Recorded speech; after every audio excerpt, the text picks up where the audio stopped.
السلام عليكم، كل سنه وانتم طيبين. من شويه كان عمرو الدرديري وخالد الغندور بيتكلموا على قناه الزمالك ان نادي سان داونز هو نادي القيم والمبادئ. نادي سان داونز هو نادي القيم والمبادئ.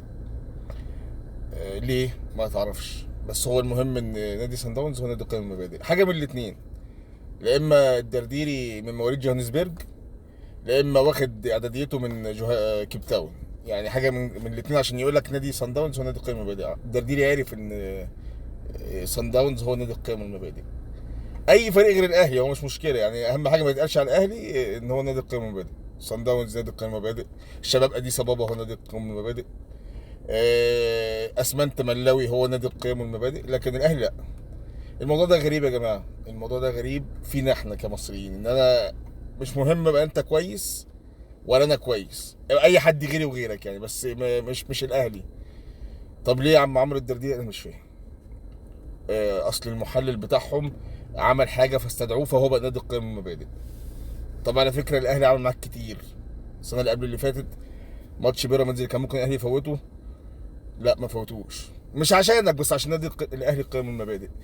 يا جماعه المفترض بجد والله العظيم الناس اللي بتطلع في التلفزيون دي تتاهل نفسيا، يعني مش اي حد مضغوط عليه في البيت، ولا مراته منكده عليه، ولا هو عنده مشاكل يطلع يزيق في التلفزيون ويوجع لنا دماغنا. ما تبقاش كده، يعني ما تبقاش كده. كل الفرق، تونسيه مغربيه جنوب افريقيه، مع بعض كويسين. اه، في المنافسات بننافس، لكن هنطلع بره انا مش هشهر بيك. الترجي يتكلم كويس عن الصفاقسي، الصفاقسي يتكلم كويس عن الترجي. يا اخي ده في محلل جزائري بيتكلم عن الاهلي بطريقه كويسه، جزائري يعني، بيتكلم ان نادي سان داونز هيخاف من الاهلي لو الاهلي صعد للادوار اللي جايه. قال لك الاهلي لو صعد فريق يحترم، فاتوقع ان سان داونز هتبقى حاسب الحسبه دي، وبيحكي عن الاهلي كويس. انت كمصري لا، انت بتهاجم الاهلي وعايز تقلل من الاهلي. القصه دي يا جماعه فينا كمصريين محتاجه تتعالج بجد. يعني يعملوا بقى مركز تاهيل نفسي للمذيعين، للاعلاميين اللي عنده مشكله، يعني يتاهل نفسيا قبل ما يطلع يتكلم ويبخ البخ اللي بيبخ علينا ده كله.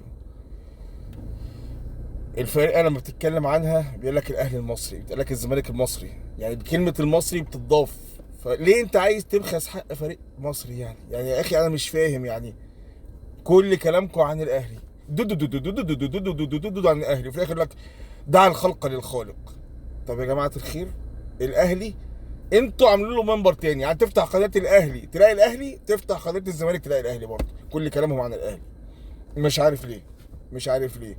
وممنوع تتكلم عن الزمالك. يعني خالد الغندور من قيمه سنتين ساعه كاس العالم الاولاني بتاع بايرن ميونخ، لما كانت كل لعيبه الاهلي مع المنتخب، هو قبل كاس العالم، ويا ترى المنتخب هياخد الشناوي ولا لا، وهياخد مش عارف مين ولا لا، وما ينفعش يسيبه ده المنتخب. لما يجي هنرد على خالد الغندور، لا لا ما تتكلموش علينا، ما تتكلموش علينا. يا عم الله يرضى عليك، الدنيا اسهل واحنا مع بعض احسن. القصه دي لازم يشوفوا لها حل، يغيروا المذيعين، يعملوا مركز تاهيل نفسي، يقفلوا القناه خالص، بس يرحمونا شويه عشان صدعنا. ومساكم زي العسل.